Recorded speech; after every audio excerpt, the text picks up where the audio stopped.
Hey folks, how's it going? Dr. Spin, eclectic album reviews and general musical meanderings. This week the album under consideration is George Clanton and Nick Hexum's self-titled debut. This is an album that was released in early 2020 and is a fantastic combination of these two idiosyncratic musicians' styles. And one that you really wouldn't think would have worked as well as it had if you'd known where these two musicians came from. It happened out of the blue, didn't have a clue. Never supposed the road I drove to would be closed.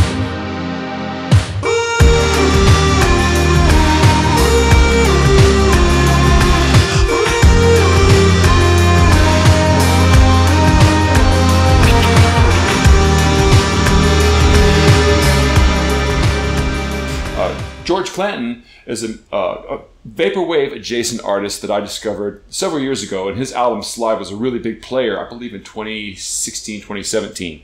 A really fascinating album and a great guy to sort of get you into the idea of what vaporwave is about. There's actually been people that have referred to him as the vaporwave David Bowie, which is a kind of a tall order, but I kind of get where he's coming from because vaporwave is a style of music that's very esoteric, and in many ways, it's really hard to pin down exactly what it is and what it sounds like. But George Clanton has his roots in that and has really kind of made a goal of cultivating that style and turning it into something that might be a little bit more commercially successful. That sound, that aesthetic, and he's done a lot of work with trying to make vaporwave artists more visible. He's run vaporwave festivals and tried to get people who make vaporwave music on stage in situations where those guys have never even probably made music live before. Vaporwave's not really a live style. But throws money at these things, puts these festivals together just to see what happens. He's a big supporter and a big character in that community. George Clanton ended up being introduced to Nick Hexum backstage after a concert at one point in time, of course. Nick Hexum is the lead singer and guitarist from 311. Very distinctive, very laid back songwriting style, and a certain generation of music fans really connected with Nick Hexum and what he was doing with 311 at a certain point in music history. And of course, George Clanton is one of those people. He's of that generation. And whenever he got a chance to meet Nick Hexum backstage, they apparently had a very interesting discussion about nostalgia. And the mutual interest that these guys have in nostalgia generated a partnership between them. Nick Hexum gave George Clanton a call, and George Clanton didn't believe it was him, but ended up sending the tapes his way, and next thing he knew, Nick Hexum was sending things back. So they were collaborating and putting these parts together. One of my criticisms of George Clanton in the past for Slide was that, generally speaking, he's not the strongest vocalist. He's a good vocalist, he's passable, and I think he's a good enough musician to where he can show the limitations of his voice in a way that just seems like stylistic choices. And conversely, Nick Hexum has a very relaxed, melodic style of singing. And so when they started collaborating, putting these things together, Nick Hexum filled a void, I think, in George Clanton's music in a way that was very compelling. And also, Nick Hexum's very easy melodic style transfers over into his guitar playing. So he, in addition to being the vocalist and actually putting quite a bit of, I think, songwriting a form to what George Clanton has already in place in his music, added a lot of really great melodic guitar work as well. He provides themes throughout this album that really help to bring the songs together and provide this sort of counterbalance between his own vocals inside of the environments that George Clanton is so adept at creating. I threw a rock at your window. I should have picked a pebble, but I'm not gonna run away. I overdid it a little, put a crack right down the middle, but I'm not gonna run away.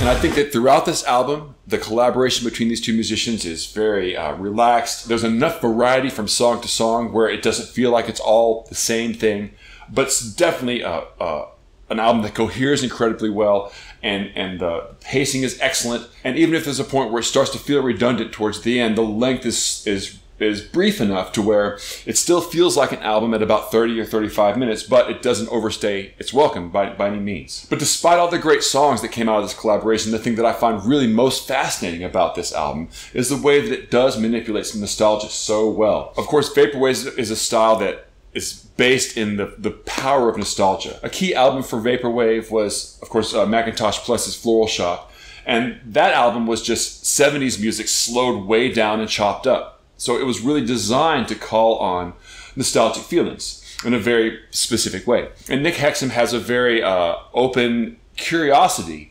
about nostalgia, especially in terms of words and how you play with words and how you look at the past. Now, nostalgia is an interesting thing, and I've talked about it in various places. You know, nostalgia is not just a longing for the past, but very often it's a longing for the past that may not have even actually existed. And I think that there's lots of paths to getting that feeling. If you look at some groups like FM84, you know, a lot of synthwave groups, these guys achieve that kind of nostalgia by specifically using sounds and instruments from a given era. And in so doing, are able to recall the feelings associated with a certain time through that evocative kind of timbral reference. But on the other hand, you also have musicians that are able to call forth nostalgia that points to nothing. It points to no actual past that actually existed. M83 is a great example of that. M83 definitely has a sense of nostalgia that he's always been able to call on. But if you try to pin it down and say, oh, this is 80s music, oh, this is 90s music, it's slippery. You can't put your finger exactly on it. This album does that tremendously well.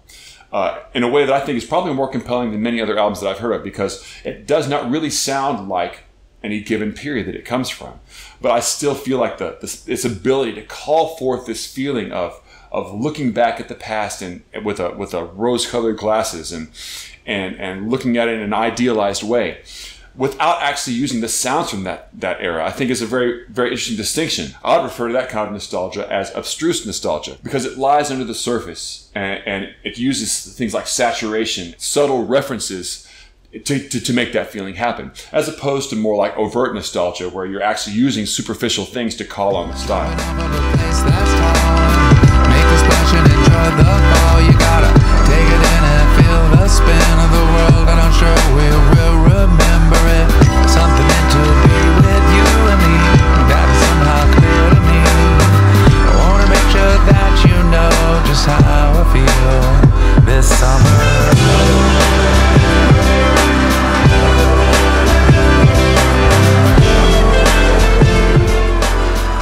So it's kind of ironic, actually, that this album came out in early 2020, and it was kind of, I think, intended by the artists and the people producing the album to be the soundtrack of the summer of 2020, when everybody would go out and listen to this out on the beach or poolside and you know, dive into feelings of, you know, summers past. And it's a little bit ironic that the summer of 2020 was the one that we ended up spending all indoors. It's like the album of the lost summer, I believe, is one Pitchfork reviewer put it. And I think that's very compelling and very interesting way to look at the way that this particular album sat in 2020 for me personally, because it will definitely always recall the summer of 2020 with nostalgic feelings, even though the nostalgia that it's pointing to is nowhere to be actually found. So I really can't suggest this album enough. I think it's a really lovely album from beginning to end. It's got great songs, and the way that these two musicians meshed their styles together to create this feeling of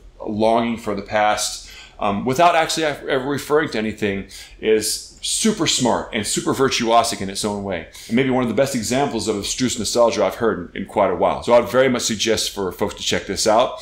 But that's what I'm going to say about it for this week. So if you like this video, please like and subscribe and share the video out with your friends. Also follow me over on Spotify. I'll be putting a Nick Hexum and George Clanton track up on my 2022 playlist. Also, eliminations are going on as we speak. I'm refining for my mid-year top 10.